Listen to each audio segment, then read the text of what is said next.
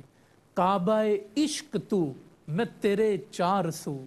کعبہ عشق تو میں تیرے چار سو۔ حضرت ابوبکر صدیق کہتے ہیں کہ میں آگے قدم اس لیے بڑھاتا تھا، اگر آگے سے وار ہو تو پہلے ابوبکر کے سینے پہ ہو۔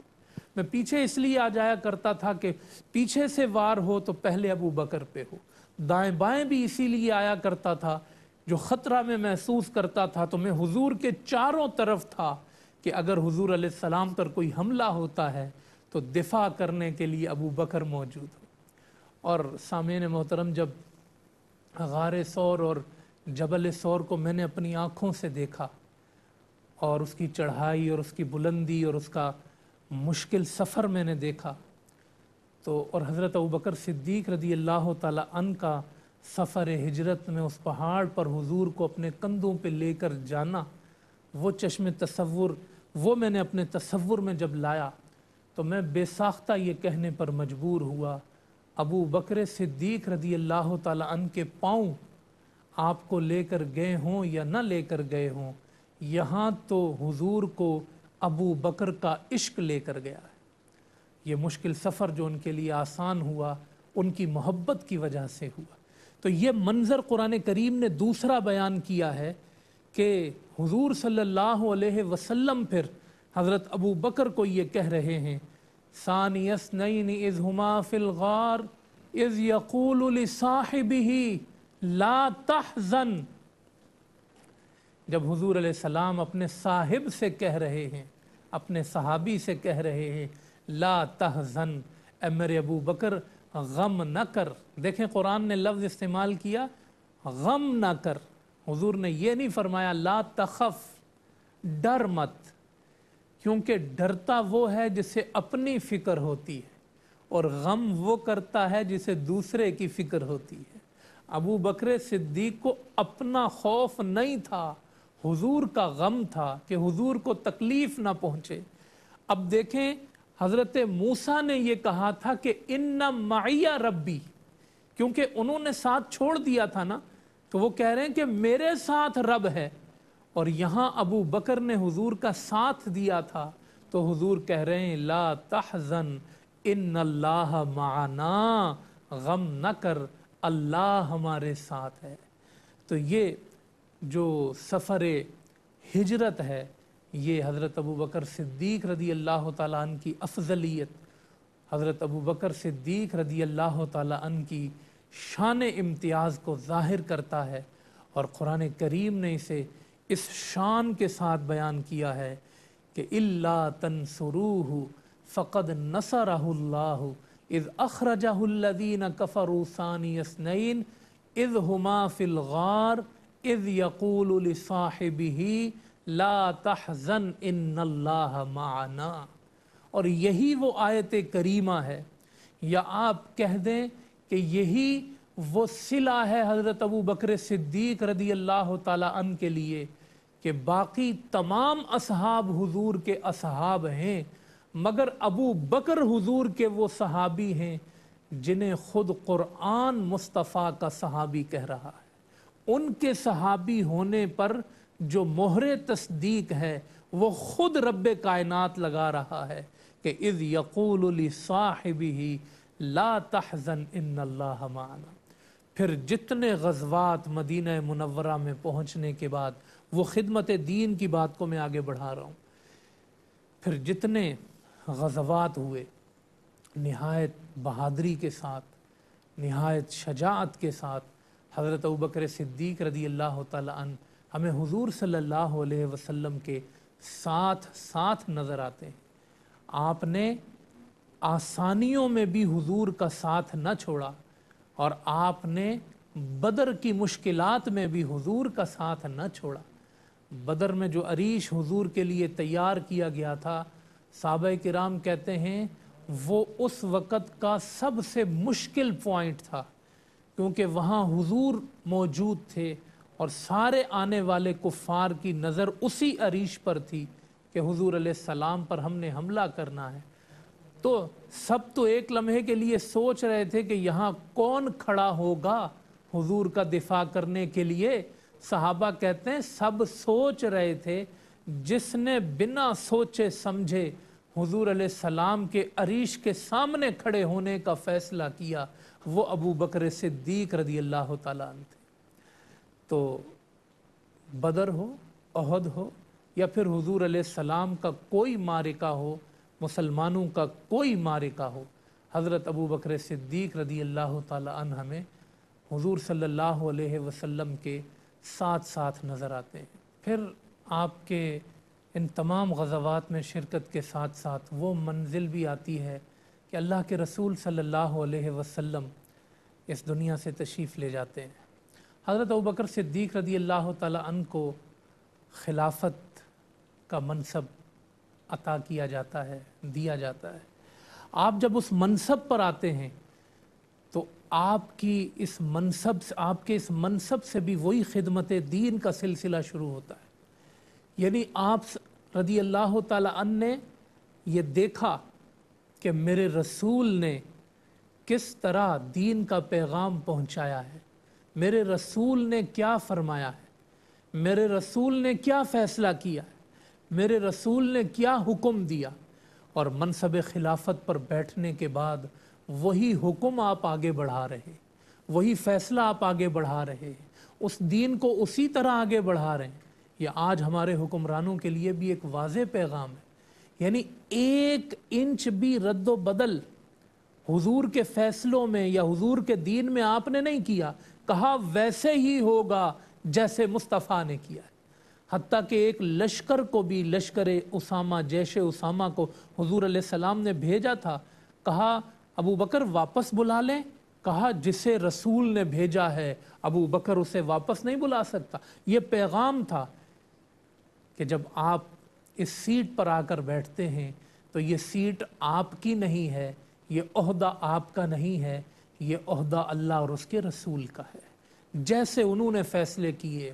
جیسے انہوں نے احکامات دیے، ویسے ہی آپ نے بھی انہی کے فیصلوں کو آگے بڑھانا ہے۔ ہماری کوئی ذاتی حیثیت نہیں ہے، حکم اللہ کا ہی ہے، حکم اللہ کے رسول صلی اللہ علیہ وسلم کا ہی ہے۔ تو منصب خلافت پر بیٹھنے کے بعد آپ نے جتنے معاملات، اللہ پاک نے آپ کو اس مختصر سی پھر 2 سال کی زندگی میں جو ہو سکا آپ رضی اللہ تعالیٰ عنہ سے، کیونکہ حضور علیہ السلام کے وصال کے بعد آپ خود بھی گھلنا شروع ہو گئے تھے، اور اصحاب رسول کہتے ہیں کہ کان سبب موت ابی بکر رضی اللہ تعالیٰ عنہ موت رسول اللہ صلی اللہ علیہ وسلم، کہ حضرت ابو بکر کی موت کی وجہ حضور علیہ السلام کی موت ہے، حضور علیہ السلام کا انتقال ہے، کہ اس کے بعد پھر وہ صحت کی طرف نہیں گئے،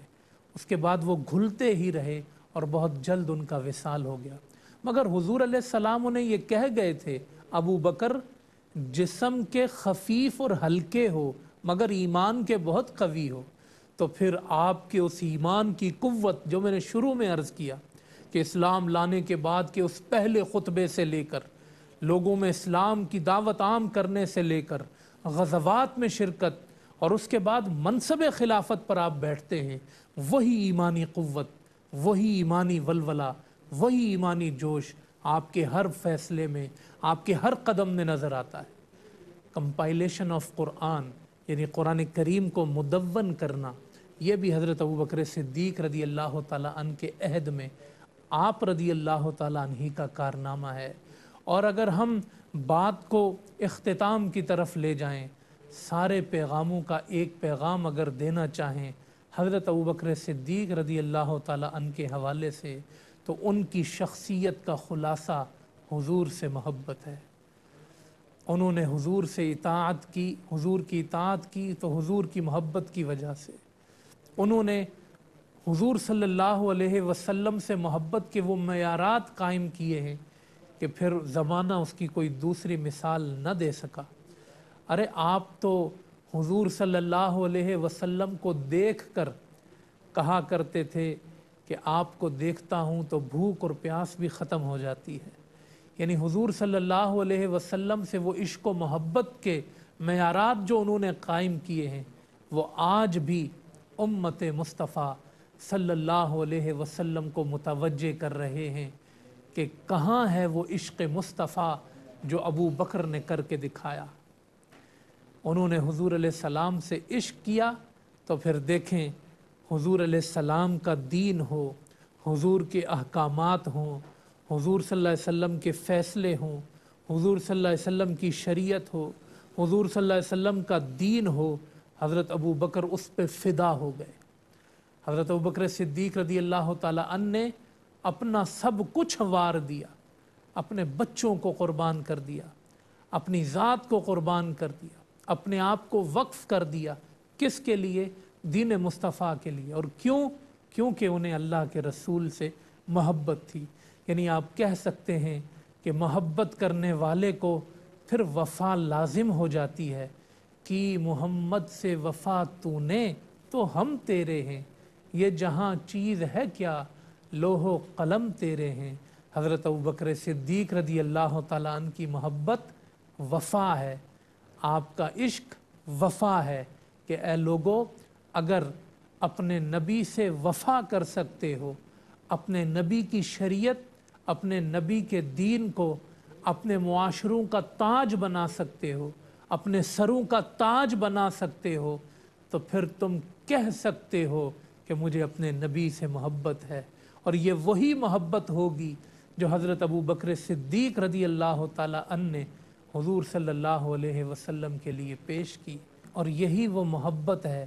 حضور علیہ السلام سے۔ جب یہ وفا بن جاتی ہے تو پھر حضور علیہ السلام کی طرف سے جواب بھی وفا کا ہی آتا ہے۔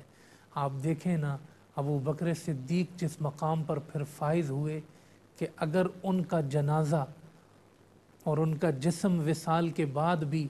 حضور کے مزار کے سامنے جب لے جا کر رکھا گیا تو حضور کہہ رہے تھے رفیق کو رفیق سے ملا دو۔ یہ وفا کا جواب تھا کہ ابو بکر صدیق کی وفا کو معراج مل گئی کہ وہ حضور صلی اللہ علیہ وسلم کے ساتھ ہیں۔ اور حضور صلی اللہ علیہ وسلم نے کہا اے لوگو یہ مت سمجھنا کہ ابو بکر صرف یہاں میرے ساتھ ہیں، فرمایا جب حوض کوثر سجا ہوگا،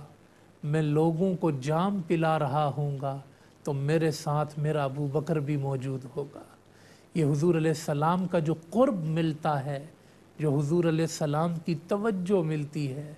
جو حضور صلی اللہ علیہ وسلم کی نظر رحمت نصیب ہوتی ہے، یہ ابو بکر صدیق رضی اللہ تعالیٰ عنہ نے بتا دیا،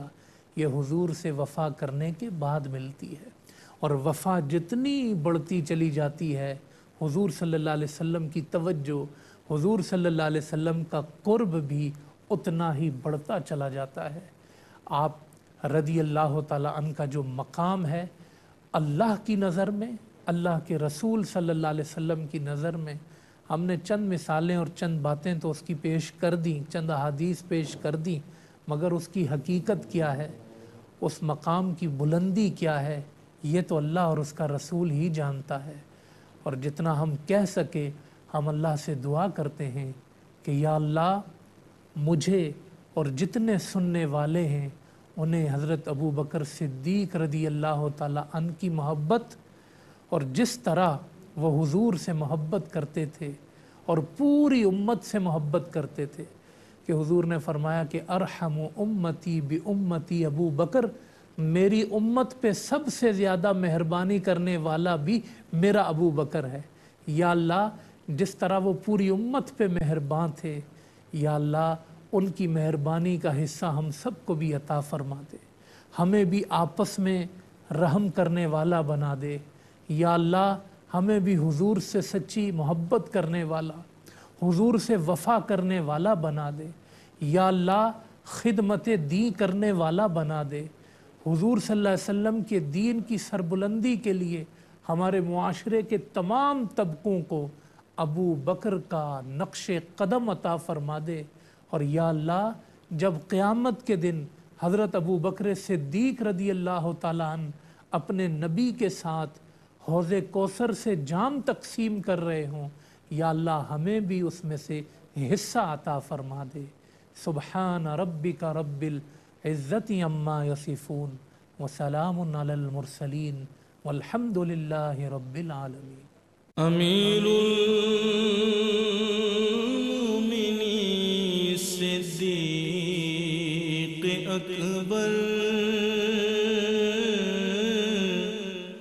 امام المسلمین،